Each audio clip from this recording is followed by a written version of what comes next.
ಎಲ್ಲರಿಗೂ ನಮಸ್ಕಾರ. ನನ್ನ ಹೆಸರು ಛಾಯಾ ಅಂತ. ಒಂದು ಕಾಲೇಜಲ್ಲಿ ಕೆಮಿಸ್ಟ್ರಿ ಪ್ರೊಫೆಸರಾಗಿ ವರ್ಕ್ ಮಾಡ್ತಾ ಇದ್ದೀನಿ. ನಾನು ಇಂಟೆನ್ಷನ್ ಈ ಚಾನಲ್ನ ಸ್ಟಾರ್ಟ್ ಮಾಡೋದಕ್ಕೆ ಅಂದರೆ ಸಾಧ್ಯ ಆದಷ್ಟು ಕೆಮಿಸ್ಟ್ರಿ ರಿಲೇಟೆಡ್ ಟಾಪಿಕ್ನ ಸಿಂಪಲಾಗಿ ಕನ್ನಡದ ಹೇಳೋವಂಥ ಪ್ರಯತ್ನ ಮಾಡ್ತಿದ್ದೀನಿ.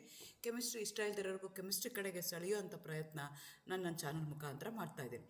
ಪರ್ಟಿಕ್ಯುಲರ್ಲಿ ಕನ್ನಡ ಮೀಡಿಯಂ ಹುಡುಗರಿಗೆ, ರೂರಲ್ ಹುಡುಗರಿಗೆ ಹೆಲ್ಪ್ ಆಗಲಿ ಅಂತ ಕೆಮಿಸ್ಟ್ರಿನ ಕನ್ನಡದ ಹೇಳೋವಂಥ ಪ್ರಯತ್ನ ನನ್ನ ಚಾನಲ್ ಮುಖಾಂತರ ಮಾಡ್ತಾಯಿದ್ದೀನಿ.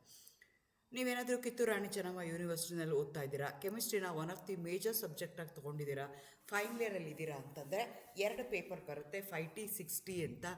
6Tನಲ್ಲಿ 4 ಯೂನಿಟ್ ಬರುತ್ತೆ. 2ನೇ ಯೂನಿಟಲ್ಲಿ ನಿಮಗೆ ರಿಯೇಜೆಂಟ್ಸ್ ಆ್ಯಂಡ್ ರಿಯಾಕ್ಷನ್ಸ್ ಅಂತ ಬರುತ್ತೆ. ಅದರದ್ದು ವೀಡಿಯೋಸ್ ನಾನೀಗ ಅಪ್ಲೋಡ್ ಮಾಡೋಣ ಅಂತ ಅಂದ್ಕೊಳ್ತಾ ಇದ್ದೀನಿ. ಆ ಸೀರೀಸಲ್ಲಿ ಇವತ್ತು ನಾನು ಅಪ್ಲೋಡ್ ಮಾಡ್ತಾ ಇರೋವಂಥದ್ದು 4ನೇ ವಿಡಿಯೋ. ಇವತ್ತಿನ ವಿಡಿಯೋದಲ್ಲಿ ನಾನು ತೊಗೊಂಡಿರುವಂಥ ರಿಯೇಜೆಂಟ್ ಯಾವುದು ಅಂತಂದರೆ ಲೆಡ್ ಟೆಟ್ರಾ ಅಸಿಟೇಟ್, LTA ಅಂತ ಕರೀತಾರೆ. ಸೊ ನಿಮ್ಮ ಸಿಲೆಬಸ್ ಪ್ರಕಾರ ಅದರದ್ದು preparation, reaction, synthetic application in oxidation of vicinal diols ಅದನ್ನು ನೀವು ಓದಬೇಕಾಗತ್ತೆ. ಅದನ್ನು ಇವತ್ತು ಅಪ್ಲೋಡ್ ಮಾಡೋಣ ಅಂತ ಅಂದ್ಕೊಳ್ತಾ ಇದ್ದೀನಿ. ಎಗೇನ್ ವೆಲ್ಕಮ್ ಟು ಛಾಯಾ. ನನ್ನ ಚಾನಲ್ನ ಸಬ್ಸ್ಕ್ರೈಬ್ ಮಾಡಿ, ಶೇರ್ ಮಾಡಿ, ಸಪೋರ್ಟ್ ಮಾಡಿ. ಈ ಲೆಡ್ ಟೆಟ್ರಾ ಅಸಿಟೇಟ್ನ ಶಾರ್ಟ್ ಫಾರ್ಮಾಗಿ ಅಬ್ರಿವೇಟಾಗಿ ಏನು ಮಾಡ್ತಾರೆ ಅಂತಂದರೆ LTA ಅಂತ ಹೇಳ್ತಾರೆ, ಅಥವಾ PbOAC 4 ಟೈಮ್ಸ್ ಅಂತ ಹೇಳ್ತೀವಿ. ಇಲ್ಲಿದೆಯಲ್ಲ ಸ್ಟ್ರಕ್ಚರ್, ಮಧ್ಯದಲ್ಲಿ P ಇದೆ, ಅದಕ್ಕೆ ಸುತ್ತ 4 O ಅಸಿಟೇಟ್ ಗ್ರೂಪು ಅಟ್ಯಾಚ್ ಆಗಿದೆ. PbOAC 4 ಟೈಮ್ಸ್ ಅಟ್ಯಾಚ್ ಆಗಿದೆ. ಅದಕ್ಕೆ ಇದನ್ನು ಲೆಡ್ ಟೆಟ್ರಾ ಅಸಿಟೇಟ್ ಅಂತ ಕರೀತಾರೆ. ಇದರದ್ದು ಮೇನ್ ರಿಯಾಕ್ಷನ್ ಯಾವುದು ಅಂದರೆ it's a powerful oxidising agent. ಇದನ್ನು ಆಕ್ಸಿಡೈಸಿಂಗ್ ಏಜೆಂಟ್ ಆಗಿ ನಾವು ಯೂಸ್ ಮಾಡ್ತೀವಿ. Usually crystalline pink crystalline solid ಆಗಿ ಎಕ್ಸಿಸ್ಟ್ ಆಗ್ತಾ ಇರುತ್ತೆ. ಓಡರ್ ಯಾವ ಥರ ಇರುತ್ತೆ ಅಂದರೆ pungent odour like acetic acid ಆಗ್ತಾ ಇರುತ್ತೆ. But sensitive to moisture, hydrolyses rapidly to lead oxide and acetic acid must be stored under inert gas. So ಇದ್ರ ಜೊತೆಗೆ ನಾವು ಯಾವ್ದಾದ್ರು ರಿಯಾಕ್ಷನ್ ಮಾಡ್ತಾ ಇದ್ದೀವಿ, ಆಕ್ಸಿಡೈಸಿಂಗ್ ಏಜೆಂಟ್ ಆಗಿ ಆಕ್ಸಿಡೇಷನ್ ಮಾಡ್ತಾ ಇದ್ದೀವಿ ಅಂತಂದರೆ, ಅಥವಾ ರಿಡಕ್ಷನ್ ಮಾಡ್ತಾ ಇದ್ದೀವಿ ಅಂತಂದರೆ it should be completely free from the moisture. So ನಿಮ್ಮದು ಸಾಲ್ವೆಂಟು ಯಾವ ಥರ ತೊಗೋಬೇಕು ಅಂದರೆ ಇನರ್ಟ್ ಸಾಲ್ವೆಂಟ್ನ ತೊಗೊಂಡು ಮಾಡಬೇಕಾಗತ್ತೆ. ಸೊ ಇದ್ರದ್ದು ಮೇನ್ ಯಾಕೆ ಈ ಥರ ಆಗುತ್ತೆ ಅಂದರೆ ಲೆಡ್ ಟೆಟ್ರಾ ಅಸಿಟೇಟಲ್ಲಿ PBದು ಆಕ್ಸಿಡೇಷನ್ ಸ್ಟೇಟು +4 ಇರುತ್ತೆ. ಇದನ್ನು by giving away the oxidation ಆಗೋದ್ರಿಂದ ಅದರದ್ದೇನಾಗುತ್ತೆ, ಸ್ಟೇಬಲ್ ಆಕ್ಸಿಡೇಷನ್ ಸ್ಟೇಟ್ PB+2 ಬರುತ್ತೆ. ಸೊ ಅನ್ಸ್ಟೇಬಲ್ ಆಕ್ಸಿಡೇಷನ್ ಸ್ಟೇಟಿಂದ ಸ್ಟೇಬಲ್ ಆಕ್ಸಿಡೇಷನ್ ಸ್ಟೇಟಿಗೆ ಬರೋದಕ್ಕೋಸ್ಕರ that is the driving force to become the oxidising agent. ಆ ರೀತಿಯಾಗಿ lead tetra acetate oxidising agent ಆಗಿ ವರ್ಕ್ ಮಾಡುತ್ತೆ. ಸೊ ಪ್ರಿಪ್ರೇಷನ್ ಹೇಗೆ ಮಾಡ್ತಾರೆ ಅಂದರೆ lead oxide which will be red in colour. ನೀವು ನೋಡಿರ್ಬೋದು, ಹಳೆ ಕಾಲಗಳಲ್ಲಿ ಮನೆಗಳಲ್ಲೆಲ್ಲ ಹಾಕ್ತಾಯಿದ್ರು ರೆಡ್ ಆಕ್ಸೈಡ್ ಅಂತ. ಅದೇ ಇದು Pb3O4 ಅಂತ. ಅದನ್ನು ಹೀಟ್ ಮಾಡ್ತೀವಿ ಇನ್ ಎ ವಾರ್ಮ್ ಅಸ್ಟಿಕ್ ಆ್ಯಸಿಡ್ ಜೊತೆಗೆ.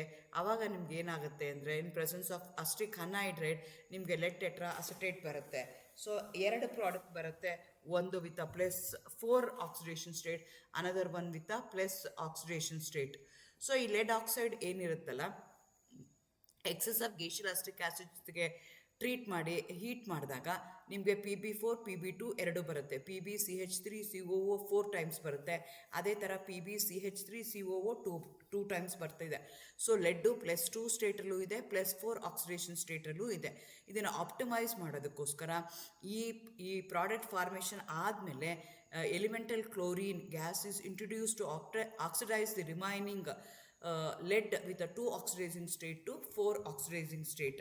The solution is cooled, causing a pure lead tetra acetate to crystallize out as a white or pink needles ಥರ ಅದು ಹೊರಗಡೆ ಬರುತ್ತೆ.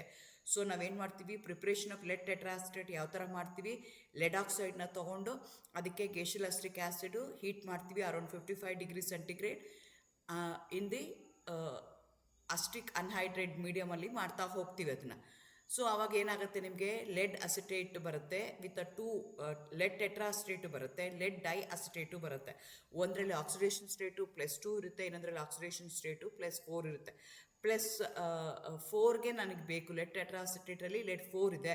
ಹಂಗಾಗಿ ಏನು ಮಾಡ್ತೀವಿ, ಬಂದಿರೋ ಪ್ರಾಡಕ್ಟ್ನಿಗೆ ಏನು ಮಾಡ್ತೀವಿ, ಕ್ಲೋರಿನ್ ಗ್ಯಾಸ್ನ ನಾವು ಎಲಿಮೆಂಟಲ್ ಕ್ಲೋರಿನ್ ಗ್ಯಾಸ್ನ ಇಂಟ್ರೊಡ್ಯೂಸ್ ಮಾಡ್ತೀವಿ. ಕ್ಲೋರಿನ್ ಗ್ಯಾಸ್ ಏನು ಮಾಡುತ್ತೆ, ಲೆಡ್ ಡೈ ಅಸಿಟೇಟ್ನ ಏನು ಮಾಡುತ್ತೆ, ಫರ್ದರ್ ಲೆಡ್ ಟೆಟ್ರಾ ಅಸಿಟೇಟ್ ಆಗಿ ಕನ್ವರ್ಟ್ ಮಾಡುತ್ತೆ. ಅದಾದಮೇಲೆ ಆ ಸೊಲ್ಯೂಷನ್ನ ಕೂಲ್ ಮಾಡ್ತೀವಿ. ಅದಾದಮೇಲೆ ಅದನ್ನು ಕ್ರಿಸ್ಟಲ್ಸ್ ಆಗೋಕ್ಕೆ ನಾವು ನೋಡ್ಕೊಳ್ತೀವಿ.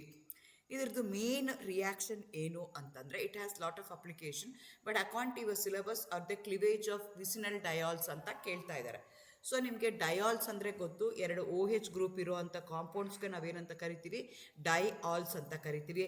ಅದೇನಾದರೂ if it is present adjacent to each the carbon which carbon, ಯಾವ ಕಾರ್ಬನ್ಗೆ OH ಗ್ರೂಪು ಅಡ್ಜಸೆಂಟ್ ಆಗಿರುವಂಥ ಕಾರ್ಬನ್ಗಳಿಗೆ OH ಗ್ರೂಪ್ ಅಟ್ಯಾಚ್ ಆಗಿದ್ದರೆ, ಎರಡು ಕಾರ್ಬನ್ ಆಟಮ್ಗೆ which are adjacent to each other, for that if there is a attachment of OH group, that we are going to call it as the vicinal diols ಅಂತ ಅದನ್ನು ಕರಿತೀವಿ. So ವಿಸಿನಲ್ ಡಯಾಲ್ಸ್ನ ಕ್ಲಿವೇಜ್ ಮಾಡೋದಕ್ಕೆ, oxidation ಮಾಡೋದಕ್ಕೆ, ಆ bond cleave ಮಾಡೋದಕ್ಕೆ, sigma bond ಏನಿರುತ್ತಲ್ಲ ಅದು cleave ಮಾಡೋದಕ್ಕೆ, which going to contain 2 OH group ಇರುವಂಥ ಕಾರ್ಬನ್ ಬಾಂಡ್ ಸಿಗ್ಮಾ ಬಾಂಡ್ನ ಕ್ಲೀವ್ ಮಾಡೋದಕ್ಕೆ ನಾವೇನು ಮಾಡ್ತೀವಿ ಅಂತಂದರೆ ಲೆಡ್ ಟೆಟ್ರಾಅಸಿಟೇಟ್ನ ಯೂಸ್ ಮಾಡ್ತೀವಿ. ಸೊ ಡ್ರೈವನ್ ಫೋರ್ಸ್ ಏನು ಅಂತಂದರೆ, ನಾನು ಮುಂಚೆನೇ ಹೇಳ್ದಂಗೆ ಲೆಡ್ 4 ಇದೆ, ಅನ್ಸ್ಟೇಬಲ್ ಇದೆ, ಅದು ಲೆಡ್ 2 ಸ್ಟೇಟ್ಗೆ ಬರುತ್ತೆ. ಹಾಗಾಗಿ ಏನಾಗುತ್ತೆ, ವಿಸಿನಲ್ ಡಯಾಲ್ಸ್ ನೀವು ತೊಗೊಂಡ್ರೆ ಅಥವಾ ವಿಸಿನಲ್ ಗ್ಲೈಕಾಲ್ನ ತೊಗೊಂಡ್ರೆ ಅದನ್ನು ಅಸ್ಟಿಕ್ ಆ್ಯಸಿಡು ಅಥವಾ ಇನ್ನರ್ಟ್ ಮೀಡಿಯಮಲ್ಲಿ ತೊಗೋಬೇಕು. ಬೆನ್ಸಿನ್ ಅಥವಾ ಅಸ್ಟಿಕ್ ಆ್ಯಸಿಡ್ ಜೊತೆಗೆ it should be free from moisture ಆಗಿರಬೇಕು. ಆವಾಗ ನಿಮ್ಗೆ ಏನಾಗುತ್ತೆ ಅಂದರೆ ಕರಸ್ಪಾಂಡಿಂಗ್ ಆಲ್ಡಿಹೈಡ್ಸ್ ಬರುತ್ತೆ. ಇದಕ್ಕೆ ಕ್ರೀಗಿ ಆಕ್ಸಿಡೇಷನ್ ಅಂತಲೂ ಕರೀತಾರೆ. ಸೊ ಆಲ್ಡಿಹೈಡ್ಸ್ ಬರ್ಬೋದು ಅಥವಾ ಕೀಟೋನ್ ಬರ್ಬೋದು. ಸೊ ಈ ಥರ ಕ್ಲಿವೇಜ್ ಆಫ್ ದಿ ವಿಸಿನಲ್ ಡಯಾಲ್ಸ್ಗೆ ನಾನು ಯಾವಾಗೂ ಏನು ಮಾಡ್ತೀನಿ, ಲೆಡ್ ಟೆಟ್ರಾಅಸಿಟೇಟ್ನ ಯೂಸ್ ಮಾಡ್ತೀನಿ. ಸೊ ಮೆಕ್ಯಾನಿಸಮ್ ನೋಡೋದಾದರೆ 1,2 ಡಯಾಲ್ನ ತೊಗೊಂಡಿದ್ದೀನಿ. That when made to react with ಇಲ್ಲಿ R ಅಂತ ತೊಗೊಂಡಿದ್ದೀನಿ. ಜನರಲ್ ಮೆಕ್ಯಾನಿಸಮ್ನ ನಾನು ತೋರಿಸ್ತಾ ಇದ್ದೀನಿ. R ಅನ್ನೋದು H ಏನಾದರೂ ಆಯಿತು ಅಂದರೆ ಆಲ್ಡಿಹೈಡ್ ಆಗುತ್ತೆ.